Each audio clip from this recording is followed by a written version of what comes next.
ভাবনার শক্তি। কর্পোরেট ব্যবস্থাপনার একটি গল্প। একটি আইটি পরামর্শক প্রতিষ্ঠানে এমিনেন্স টেক সলিউশনস কঠিন সময় পার করছিল।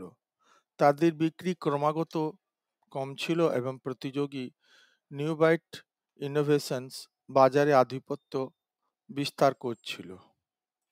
সিইও রাঘব মালহোত্রা একটি জরুরি বোর্ড মিটিং ডাকলেন। যদি এটি চলতে থাকে তাহলে আমাদের কর্মী ছটাই করতে হতে পারে, বললেন CFO Anita Verma. Sales director Arjun Mehta হতাশ হয়ে বললেন, নিউবাইট আমাদের বাজার দখল করে নিচ্ছে কারণ তাদের দাম কম এবং পরিষেবা দ্রুত। এইচআর প্রধান ঋতু শর্মা বললেন, সমস্যা প্রতিযোগিতা নয়, আমাদের মনোভাব।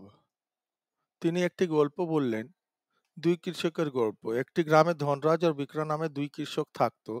দুজনেই খারাপ কারণে কষ্ট পাচ্ছিলেন। একদিন এক জ্ঞানী সাধু তাদের বললেন, মাটি এক, জল এক, বীজ এক, কিন্তু ফলাফল তোমার দৃষ্টিভঙ্গির উপরে নির্ভর করে। ধনরাজ কোনো পরিবর্তন আনেনি, তাই তার ফসল আরো নষ্ট হলো, কিন্তু বিক্রম নতুন প্রযুক্তি ও পরিকল্পনা প্রয়োগ করলো এবং তার ফসল প্রচুর হলো। ঋতু বললেন, আমরা ধনরাজের মতন আচরণ করছি, আমাদের নবদৃষ্টি ভঙ্গি দরকার। অর্জুন উচ্ছ্বসিত হয়ে বললেন, এটা দারুণ ধারণা, আমরা গ্রাহকদের সঙ্গে দীর্ঘমেয়াদী সম্পর্ক গড়ে তুলতে পারি।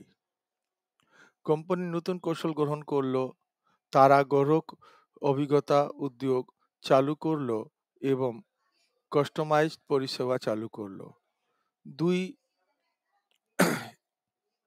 ত্রৈমাসিকের মধ্যে তাদের বিক্রি নাটকীয়ভাবে বৃদ্ধি পেল। রাঘব বললেন, আমাদের সাফল্যের গোপন রহস্য হলো আমাদের চিন্তার পরিবর্তন। ব্যবস্থাপনা শিক্ষা পরিস্থিতির দিকে দেখার দৃষ্টিভঙ্গিই আসল পরিবর্তন আনে।